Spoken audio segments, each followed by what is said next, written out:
Today's podcast is brought to you by the Bioceuticals Integrative Oncology Workshop with Dr. Lise Altschuler. This full-day program will run between the dates of the 20th and 28th of July across Melbourne, Sydney, Gold Coast, Adelaide and Perth. The intensive class will explore key concepts and therapeutic integrative strategies for breast, prostate, colon and lung cancers, as well as how to support toxicities associated with conventional treatment. By the end of the day, you'll be able to confidently implement this important aspect of patient care into your clinical practice.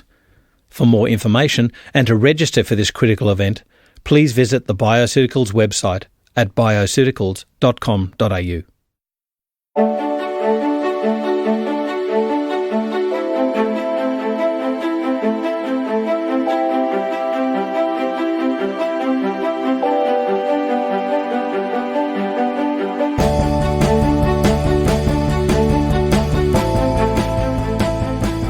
This is FX Radio and I'm Andrew Whitfield Cook.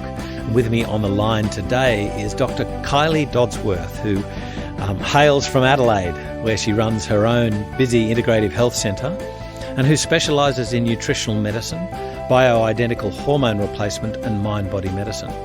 She works within a team of practitioners across a whole range of modalities, but Dr. Dodsworth works predominantly with complex health conditions including thyroid and adrenal dysfunction, menstrual, premenstrual and menopausal imbalances, chronic fatigue and fibromyalgia, mood disorders and chronic digestive disorders. In other words, you specialise in everything. Kylie has undertaken extensive training with ACNEM, that's the Australasian College of Nutritional and Environmental Medicine. She's attended practitioner trainings for the Pfeiffer Institute and the Mind Organisation, and has completed the Harvard Postgraduate Clinical Training in Mind-Body Medicine with the Benson Henry Institute at Harvard Medical School. Kylie won the RACGP, that's the Royal Australian College of GPs, Registrar of the Year in 2001, and is the inaugural winner of the Bioceuticals Excellence in Practice Integrative Medicine, that's the BIMA Award for Integrative Medicine. She has been an AIMA board member since 2009 and is the current Vice President. Welcome, Kylie Dodsworth. Thank you very much. Now, Kylie, I think because I just used the acronym there, can you tell me first, what is AIMA? So AIMA is an organisation that's 21 years old now, and it began really, in essence, to give integrative medicine a bit of a voice as far as being a new modality to the sort of field of integrative medicine. And our primary aim is to support practitioners of integrative medicine, particularly doctors, and to advocate on their behalf, to help with lobbying government, to help promote information around research and current findings, to provide collegiality, to provide some education. So we sort of, across the board, do what we can to support both our practitioners as well as the cause of integrative medicine. And indeed, the 2015 AIMA Conference, and I should point out AIMA is the Australasian Integrative Medicine Association. So the AIMA Conference 2015, it's going to explore numerous vital areas of integrative medicine, not the least of which is the landscape in which integrative GPs and allied health practice. Can you take our listeners through the areas which will be covered in the conference? Sure. There is a mix, as you said, and our conference theme this year is taking the pulse of integrative medicine. And our idea was to explore where integrative medicine is within sort of the Australian landscape for health, but also to look at it internationally. So we've got a few international speakers around that as well. So we'll be having some discussions around that. We'll also do some questions and management around some of the sort of medical, legal and ethical issues. We will be discussing quite a lot of clinical applications of integrative medicine with food as medicine, looking at brain and gut function, looking a little bit at Lyme and chronic infection. But we're also looking into a lot of the scientific current research as well and some of the innovations in integrative medicine that are coming through.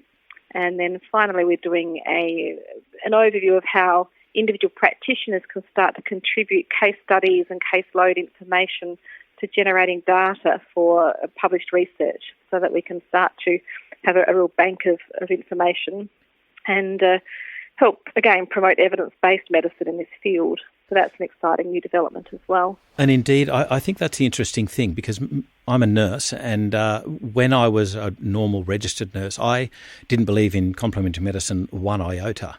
Sure. And I said that same catch cry, there's no evidence. Mm-hmm. And yet there's heaps of evidence. So tell me how you dialogue with your colleagues when they say those words.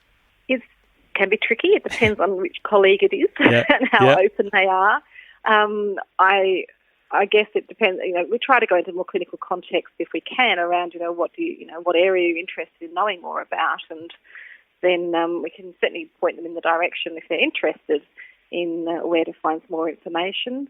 I quite often use summary textbooks. We've got some excellent published textbooks in integrative medicine which are fully referenced, and that of course then covers a whole range of different topics. And I guess in representing our doctors, if we do around questions for medical board or other practitioners around what's been used in their practice, then we can certainly provide quite a good substantial amount of clinical evidence as well as published research.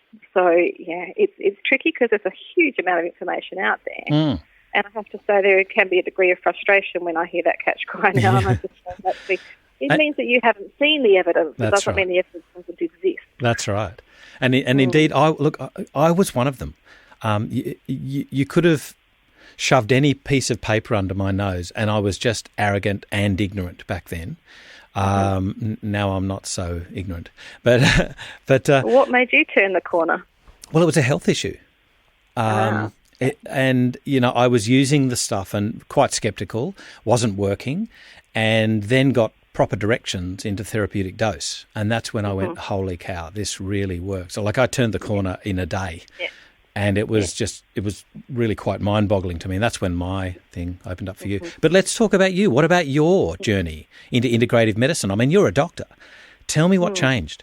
Well, I guess like yourself, traditionally trained, we don't talk at all about nutrition. We don't talk at all about the complexities of the mind and the body and how it all interplays. We get taught a bit about pathology and then a lot about medication. But I always had a really strong calling towards that whole mind-body, illness in its context kind of thing. My passion is to understand, why in this person and why now and what's really going on behind it all. So that was always my interest, and I guess over time I began my studies with the Swinburne Integrative Medicine Department, which is now closed, but I only got partway through a diploma of integrative medicine there, but that linked me in with another practitioner in Adelaide who'd done nutritional medicine for many years, and he became a real mentor for me. And then I just had patients come out of the woodwork and trying to find me, and then I began attending conferences. I just kept learning, and we never stopped. Yeah. So I have to say a light bulb moment happened for me when I went to one weekend conference and just suddenly understood, why these symptoms are happening in these people and why what we were doing wasn't working for them. And it truly was an epiphany. And I've never looked back, and I find the work I do so satisfying and incredibly effective. So it's a win-win for everyone. This is the common thing that I hear amongst integrative GPs is the dissatisfaction that they had with standard conventional medicine and the satisfaction that they've gained helping their patients. So I'm wondering if part of the difference might be personal medicine versus population medicine. I think every GP does have a personal approach with their patients, but I guess the reality is that we tend to allow more time in our consults, and that means that we get to ask some of the other questions. Yeah. And I think that does deepen a relationship between practitioner and patient. But the population health has a really vital role as well. That it's like that drop in the ocean. Everyone is their own drop, but it makes a big difference overall. So individualised application has to be the way to go for the person in front of you. But being informed from the population health side of things is really important as well. And indeed, that's one of the crucial things that AIMA provides for integrative GPs and other health practitioners is that that direction of safety and measuring outcomes and things like that, how to use complementary medicine. Yes, I think so many patients are really pleased to be able to come and have a talk to a doctor about what they're doing, because many people have tried to find their own way because they haven't been satisfied or assisted effectively through the traditional methods. And so they, research for themselves. They go to their local health food store or pharmacy, and they come in on a range of different things. But to actually be able to talk to somebody who can understand and give them advice, and also combine it with medicine as far as tests go and clinical knowledge, I think they feel like they're in safe hands, which is, again, very therapeutic for someone who's unwell. Yes, and indeed, I think part of the crucial issue is that these people are going to be using it, whether you like it or not. That's right. You need to know how to use it safely. Yeah. Yeah. So you've now developed onto taking on the complex cases. So I'm going to guess that you were the nerd of your group. Tell me about how that started for you and indeed involved in your practice that you've got today. What do you work with? Sure. Well, it's actually really interesting. I did a Bachelor of Science before I did medicine. I actually majored in pharmacology, which I think is really funny. But it's interesting, though, because the work that we do, for me, it works on a whole different range of levels. Like, we actually look into the minutiae of what's happening in the cell and the biochemistry and pure science, which is really where it's all at. Yep. But that's affected by, of course, nutritional status. It's affected by stress and cortisol. It's affected by where our thoughts and feelings are at.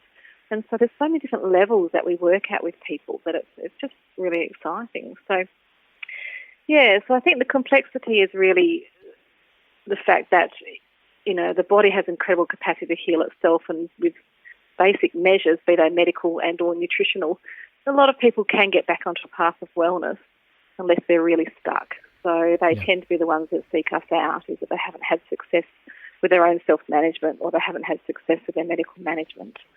And they come in saying, please help. So, it tends to be... And we do also get people that are just well and want to stay well, and they're a joy to work with. Yeah, absolutely. They're motivated, and they understand, and they're willing to learn and grow, and that's, they're a delightful population of people. And we get the really hard cases, I shouldn't say, not hard people, the hard cases too. So with your experience dealing with the Pfeiffer Institute and the Mind organisation, how have you integrated that into your practice? And indeed, what sort of results are you getting with these sort of behavioural, I'm going to say the word behavioural disorders? Look, I find it fascinating, and it's really interesting. I think, it's early days, really, I think, with regards to research and what's happening, although the Pfeiffer Institute's been doing some work for, some decades now, and they have a lot of patient samples. Yep. But in my practice, I have to say, with any mental health issues, look at methylation status and how that's working for them. And it's broader than just brain chemistry then. It's also about liver detoxing and hormone balancing and energy production. So with regards to mood, particularly around things like pyroluria, simple supplementation can make a profound difference. And one of the things I was intrigued by was, if we got the biochemistry working better, would the person's personality perhaps still keep them in their sort of cycles of thinking? Or would that shift somehow? And it seems to me like it does. I've got, lots of people who have been to psychologists and done what they can with their cognitive behaviour therapy or other approaches, but because their chemistry keeps them feeling unwell, despite good application, they don't really get results. Whereas you get the chemistry right, and suddenly all those things they've been trying to stop, change, or be informed about suddenly makes more sense, and they can get on with the business of getting well. So it has been interesting, but it hasn't been perfect, of course. There's lots of people who are still very unwell, but I think it's helpful, if not curative. And for some people it can be a major transformation. But, I see no difference there between integrative medicine and psychiatry in its purest form. I mean, psychiatry is quite frustrating when you're trying to get results for, say, depression. Your first choice of medication may well not work. Right. So you have to offer different options to try and get the chemistry, though. I think the problem is measurement. Well, that's just a scientific approach, isn't it? It's just, trying and seeing, but, it's the best informed guess, I suppose, for some people. But one of the things I love about the Pfeiffer stuff is that when we do look at methylation, there's a cohort of people that are in fact over-methylating, and they don't do well with antidepressants, even if they're depressed. Yes. And they're the ones that tend to get terrible side effects as well. So it's lovely to be able to have some confidence saying, you know what, this isn't actually for you. How about we go down this path? The medication's not for you. How about we go down this path instead? Or for the other ones, which are the under-methylators, they often do reasonably well on medication. So if we're not winning and they're in desperate straits, I feel quite confident saying, you know what, this may well make a difference for you. Yeah. So that's helpful as well. And what about supplementation in the over versus under methylation? Because there's some different characteristics, isn't there? Yes, there is. There are key nutrients for either group. They all need B6, they all need zinc, but the undermethylators also need things to help lower histamine, calcium, magnesium, and they're not necessarily meant to have much folate, whereas the overmethylators need to have a lot of folate and a lot of vitamin B3. So there are some key differences in that as well. It gets more complex when you've got things like the MTHFR mutation going on. Yeah. But, how all that really plays out is still a bit of a watch this space, I think. Yeah, there's some interesting research being done, mainly on migraineurs, but also other areas. I shouldn't restrict that. But with Professor Lynn Griffiths at QUT, Queensland, very interesting research. Yes, certainly clinically, I've had a lot of people with MTHFR mutations who have migraines and feel so much better when we get that rebalance for them. So with regards to the AIMA Conference, I mean, I know you're going to be talking about the political terrain and where you're heading with lobbying and dare I say the word protection of integrative GPs, gut health, psychiatry, psychology, even there's going to be even a tool, basically an evidence-based tool for integrative medicine for choices. That's right. That's going to be very interesting. Can you give us a teaser on that? Well, that's been presented by Dr. Jennifer Hunter, who has been working on creating what she calls her IM Decision Toolkit, which are ways to provide sort of simple tools to practitioners so that they can then contribute, as I said, case studies and information they have from their own practice into sort of an ever-expanding database, if you like, so that then we can start to say it's not just N equals 1 or N equals 5. We've all put in 5 or 10 patients. Suddenly we've got N equals 500 or N equals 5,000. And that starts to have some power. So the details of what she's presenting I'm yet to see. So I'm really interested to see what she's got to put forward. But it is absolutely an area that we've been keen to try to develop for some years now. And it's certainly a space that's, I think, going to be quite transformative. So it would take out, I'm going to guess that it would take out, on the basis of evidence, it would take out some of the heterogeneity that you find in choices, clinical choices, that practitioners might make to treat a certain condition or condition group. Yeah, although, to be honest, I can't actually answer the detail of it because I'm not sure, but I know that her experience is broad when it comes to this, and she's very well networked with regards to integrative medicine internationally as well with research bodies. Yeah. So I think it's finally going to be something that we can all we can have access to and really make a difference with. So fantastic. That'll be a really interesting session to go to. Fantastic. So what do integrative medicine GPs have to be most mindful of when embracing the use of complementary medicines? The bottom line is to never forget that we're actually doctors. And we do have an obligation to ensure that we've fully investigated according to our medical knowledge and that we've managed people appropriately.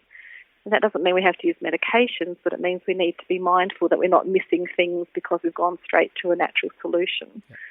So it's that balance. I think the other thing is that allowing time for the consultations is vital because in essence we're wearing two hats.